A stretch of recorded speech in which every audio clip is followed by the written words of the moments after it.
what happens with rescissions and government funding and the kind of the topic of empowerment are also going to be central to further negotiations on how the government will stay open or whether it will not. As you point out, the administration has leveraged a 1974 a provision in the 1974 budget law, the Empowerment Control Act, that allows the president to request of Congress to cancel previously approved funding. Now, this is not the president being able to unilaterally cancel and rescind that funding. There's an orderly process by which the president makes that request of Congress, and then Congress has 45 days to approve said request. They exercised that authority back in July to rescind about $9 billion in foreign aid and public broadcasting funds. And we saw just last week, the administration again utilized this process to rescind an additional $4.9 billion in foreign aid funding.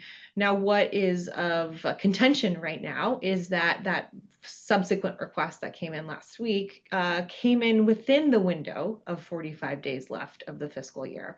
And this is a gray area, because the importance of this provision is that during that 45-day window, the administration is legally allowed to temporarily halt and freeze that funding. They do not need to obligate it and spend it as Congress deliberates whether or not they will approve that cancellation.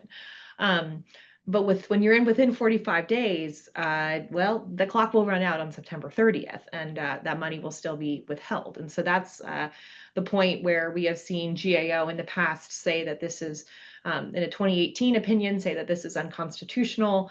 Subsequently, in a 2021 opinion, recognize that this is still bad, not in following the intent of the law, but that it highlights that the Empowerment Control Act requires updating to clarify what's going on known as pocket rescissions.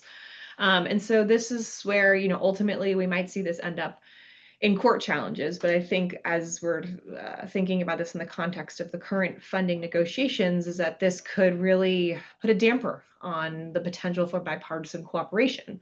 If, for example, Democrats are wary that any bipartisan compromise that they come to this year could later be undermined by a subsequent rescissions package or a pocket rescission very late in the next fiscal year.